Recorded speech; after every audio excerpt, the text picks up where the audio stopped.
boa noite, meus irmãos, boa noite, minhas irmãs.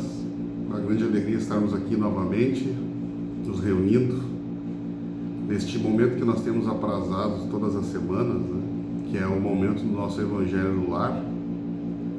Momento esse em que nós convidamos os nossos bons amigos espirituais para ingressar dentro da nossa casa, para que a atmosfera do nosso lar seja modificada, as energias renovadas, e as pessoas que se abrigam sob o nosso teto, né, sejam abençoadas. Que durante esses poucos minutos aí da nossa existência, nós possamos estar então entregando aquilo que de melhor nós temos dentro do nosso coração, em homenagem ao nosso Mestre Jesus, que deu a sua vida por nós. Vamos então iniciar o nosso Evangelho com uma prece. Pai nosso que estais em toda a harmonia do universo, santificado seja o teu nome. Venha a nós o teu reino, seja feita a tua vontade, na terra, no espaço, como em todos os mundos habitados. Dá-nos o pão do corpo e da alma. Perdoa as nossas faltas, as nossas impurezas e imperfeições e dá-nos o sublime sentimento de perdão para aqueles que nos tenham ofendido. Não nos deixeis sucumbir às tentações da matéria, às ciladas dos espíritos mais imperfeitos do que nós, mas envia-nos, Senhor, os bons para nos esclarecerem. Que um raio da tua santíssima luz se derrame sobre toda a humanidade sofredora, em nome de Deus, Cristo e caridade. Que assim seja. Que assim seja. Vamos então retomar a leitura do nosso Evangelho. Nós estamos lá no capítulo 5, Bem-aventurados os aflitos, e nós estamos no item 4, as causas atuais das aflições.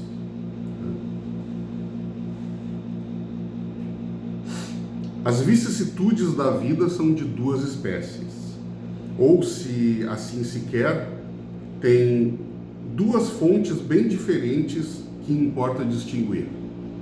Umas tem sua causa na vida presente, outras fora dela. Remontando a fonte dos males terrestres, se reconhecerá que muitos são a consequência natural do caráter e da conduta daqueles que o suportam. Quantos homens tombam por suas próprias faltas? Quantos são vítimas da sua imprevidência, de seu orgulho e da sua ambição? Quantas pessoas arruinadas pela falta de ordem, de perseverança, por má conduta e por não terem limitado os seus desejos? Quantas uniões infelizes porque são de interesse calculado ou de vaidade, com as quais o coração nada tem? Quantas dissensões e querelas funestas se teria podido evitar com mais moderação e menos suscetibilidade? Quantos males e enfermidades são a consequência da intemperança e dos excessos de todos os gêneros? Quantos pais são infelizes com seus filhos porque não combateram suas más tendências no princípio? Por fraqueza ou indiferença, deixaram-se desenvolver neles os germes do orgulho, do egoísmo e da tola vaidade que secam o coração.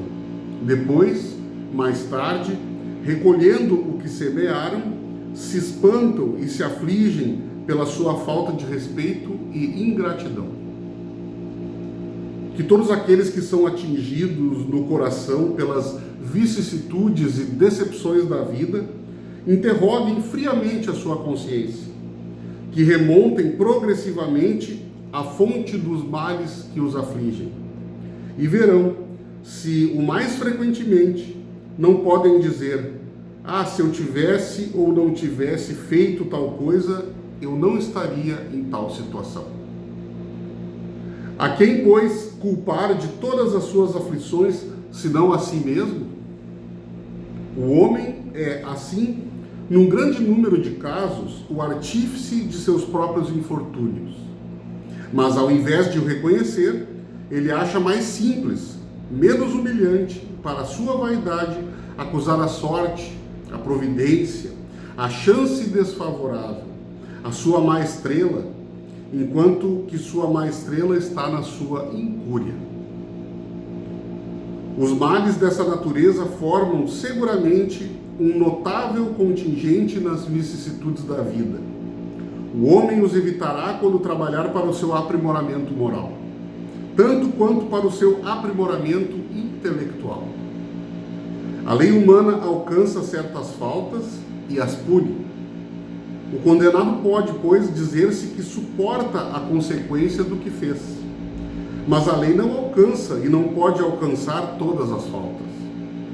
Ela atinge, mais especialmente, aquelas que prejudicam a sociedade, e não aquelas que não prejudicam, senão aqueles que a cometem. Mas Deus quer o progresso de todas as suas criaturas. Por isso, Ele não deixa impune nenhum desvio do caminho reto. Não há uma só falta, por pequena que seja, uma só infração à sua lei, que não tenha consequências forçadas e inevitáveis, mais ou menos tristes, de onde se segue que, nas pequenas como nas grandes coisas, o homem é sempre punido pelo que pecou. Os sofrimentos que lhe são a consequência são para ele uma advertência de que errou. Eles lhe dão a experiência, fazendo-o sentir a diferença entre o bem e o mal, e a necessidade de se melhorar para evitar no futuro o que lhe foi uma fonte de desgostos. Sem isso, não teria nenhum motivo para se emendar, e confiando na impunidade, retardaria seu adiantamento e, por conseguinte, sua felicidade futura. Mas a experiência, algumas vezes, vem um pouco tarde. Quando a vida foi dissipada e perturbada, as forças desgastadas, e quando o mal não tem mais remédio, então o homem se põe a dizer: se no início da vida eu soubesse o que sei agora, quantas faltas eu teria evitado. Se fosse recomeçar, eu faria tudo de outro modo. Mas não há mais tempo. Como o obreiro preguiçoso diz: eu perdi minha jornada. Ele também se diz: eu perdi a minha vida. Mas da mesma forma que para o obreiro o sol se ergue no dia seguinte, e uma nova jornada começa, permitindo-lhe reparar o tempo perdido, para ele também, depois da noite do túmulo, brilhará o sol de uma vida, de uma nova vida, na qual ele poderá aproveitar a experiência do passado e suas boas resoluções para o futuro. Quão interessante, né? O quão explicativa Kardec foi nesse trecho, e muito feliz, como é em todas as oportunidades, né? Analisando todos os ensinamentos dos Espíritos, do Cristo dos Espíritos, né? Aqui ele aborda, então, já que nós estamos aqui abordando o capítulo Bem-aventurados os aflitos, e o que Jesus quis dizer com isso, né? Como é que alguém pode ser feliz estando em aflição? Como é que alguém pode ser feliz, ser bem-aventurado estando em aflição? Então, as explicações e o esmiuçar que Kardec dá nesse trecho é muito interessante, né? Dizendo que não só nas nossas existências passadas se encontram as nossas vicissitudes, né? O motivo das vicissitudes, das dificuldades e dos sofrimentos pelos quais nós estamos passando agora. Não, a maioria dos sofrimentos, a maioria das dificuldades que nós estamos passando na nossa existência atual, as causas se encontram na nossa própria existência atual. As nossas escolhas, né? E as mais simples, como nós podemos verificar aqui nesse trecho, as mais simples. Poxa vida, eu estou, no meu caso, né? Eu estou muito acima do peso. Sim, mas por quê? Estou sofrendo, estou em aflição por causa disso, porque não observei os limites anteriormente, né, da alimentação. Poxa vida, eu estou passando por dificuldades financeiras, isso me causa muita aflição.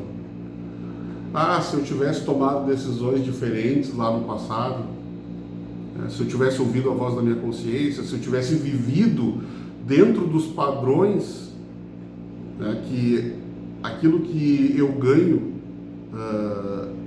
ou tivesse sido mais, como é que se diz, previdente, né, nas minhas decisões, eu não estaria passando por isso agora. Tivesse sido mais cauteloso, né, a nossa saúde, os excessos de todos os excessos que existem, né? Se nós tivéssemos não feito tal coisa, é isso que Kardec está mostrando aqui. E isso Chico já dizia também, Divaldo dizia muito, né? A maioria das causas das nossas aflições atuais, elas se encontram na nossa existência atual. Nem tudo vem de escolhas feitas no passado. E no fim, ainda ele destaca que, puxa vida, às vezes nós nos arrependemos, ou nós nos damos conta das decisões equivocadas que nós tomamos quando já é muito tarde. Nós já estamos no final da nossa existência terrena. E aí não há tempo de nós nos recuperarmos. Então surge a oportunidade, que nem para o obreiro o sol nasce no próximo dia e ele pode reiniciar a sua obra, assim nasce a nova vida, uma nova encarnação na Terra, para que nós possamos então ter tempo hábil de resgatar as faltas das vidas passadas, né, Ivani? E é incrível a gente trazer para o tempo atual essas duas passagens. E no primeiro trecho, meus irmãos, nada mais é do que um convite para nos autorresponsabilizarmos. Se nós entendermos que muito do que nós estamos vivendo hoje é uma consequência do que nós estamos fazendo, temos que colocar a mão na nossa consciência, sairmos de um papel e não irmos para um lugar de que tudo acontece comigo, eu sou um desgraçado, ai, Deus esqueceu de mim, a desgraça do mundo está sobre as minhas costas. Mas sim, no momento em que tomarmos as nossas decisões, e sim tomarmos as nossas decisões e não deixarmos que outros tomem, ou que a vida não tenha uma direção, a gente se autorresponsabilize pelas nossas escolhas, pelos nossos passos, pela nossa direção. E hoje as pessoas ainda têm muita dificuldade de assumir, porque quando a gente deixa a cargo de um terceiro, a cargo deixa a vida me levar, pode ser muito mais fácil do que a gente assumir o compromisso. Então que a gente possa, com base nisso, assumir os nossos compromissos, né? Somos responsáveis por aquilo que vivemos. E a gente fala muito sobre a nossa sintonia, aquilo que nós vibramos, nós atraímos. E aí está a força do nosso pensamento, que a gente possa vibrar para atrair mais daquilo que é de bom, né? Ao invés de ficarmos no papel de quem reclama, de quem se acha prejudicado, se acha esquecido. Não, nós somos filhos de um Pai misericordioso, bondoso, que ainda assim nos dá uma nova chance, né? Se nós não nos arrependermos ao final dessa nossa caminhada existencial, a gente ainda ganha uma nova chance. Então que a gente possa refletir e no momento em que estamos percebendo que estamos deixando a vida levar o seu caminho, a gente retome as rédeas e seja responsável pelas nossas decisões. Nós temos aqui no último trecho, né, dessa passagem, ele diz assim, o homem evitará todas as vicissitudes quando trabalhar no seu aprimoramento moral. E conversávamos no encontro que tivemos na última quarta-feira, ainda conversávamos sobre isso, no sentido de o aprimoramento moral, ele é um olhar para dentro, né? E aí nós somos muito orgulhosos, nós somos teimosos, nós somos cheios de manias, nós olhamos para dentro de nós mesmos como se fosse um cômodo da casa. Mas para que eu vou limpar? Está limpo, olha aí, ó, não está sujo, né? Não está sujo, porque nós somos orgulhosos, nós não queremos nos emendar, né? Alguém chega para nós e diz que nós estamos errados, nós estamos equivocados, nós nem cogitamos a possibilidade de estarmos equivocados, nós já revidamos aquela assertiva, né? Então, a partir do momento em que nós começarmos a nos autoavaliar, né, e esse processo é extremamente libertador, é um processo libertador quando nós nos reconhecemos imperfeitos, que nós somos iguais aos outros, que nós somos cheios de manias, que nós também somos difíceis, meus irmãos, de aturar, nós, né, não somos diferentes, nós estamos vivendo um processo de aprimoramento.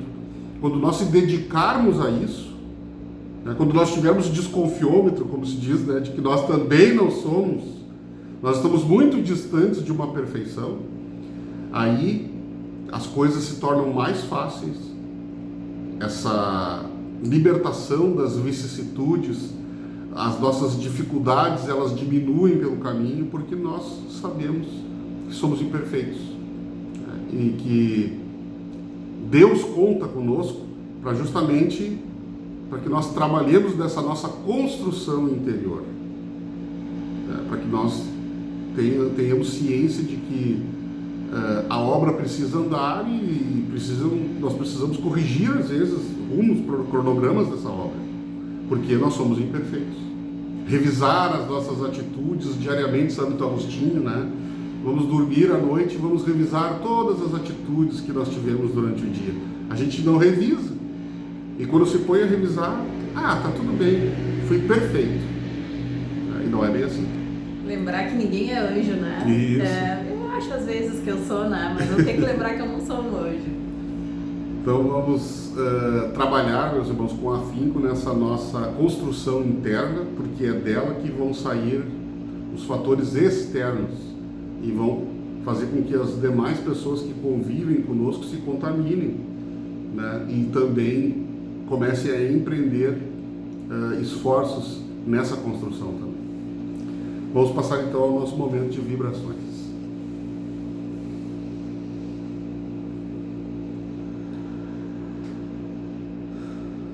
Mestre Jesus, aqui estamos com o nosso coração aberto, na companhia dos teus emissários e daqueles que trabalham pelo nosso engrandecimento e torcem pelo nosso sucesso. Agradecemos por mais essa semana em que fomos testados, avaliados e com a nossa consciência um pouco desperta, trabalhamos para permanecer neste bom caminho. Agradecendo por termos uma família, um lar, um trabalho, na situação que for, a nossa saúde, seja ela qual for, e que com essas palavras do Evangelho possamos manter a nossa consciência desperta, assumindo a nossa responsabilidade na construção de tudo aquilo que vivemos hoje e nos nossos planos para o dia que fomos chamados a retornar à pátria espiritual. Que assim possamos seguir na nossa semana com esta mensagem viva dentro de nós. Nos momentos desafiadores, lembremos do nosso Mestre, da sua mensagem e do seu exemplo para a nossa construção, o nosso desenvolvimento e a nossa evolução. Que possamos ter um excelente resto de domingo, um bom final de noite, um bom início de semana, agradecendo a essa doutrina dos Espíritos que nos traz esta clareza, esta fé e esta esperança na vida futura.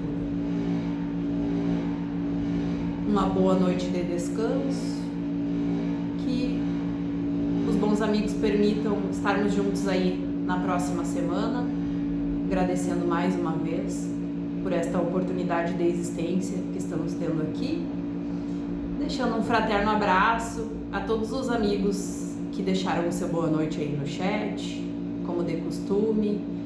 É muito importante esta grande corrente para elevarmos a nossa vibração, reforçarmos a nossa fé, a nossa confiança e que assim possamos estar.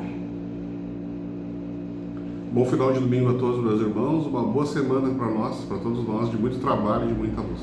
E até a próxima oportunidade.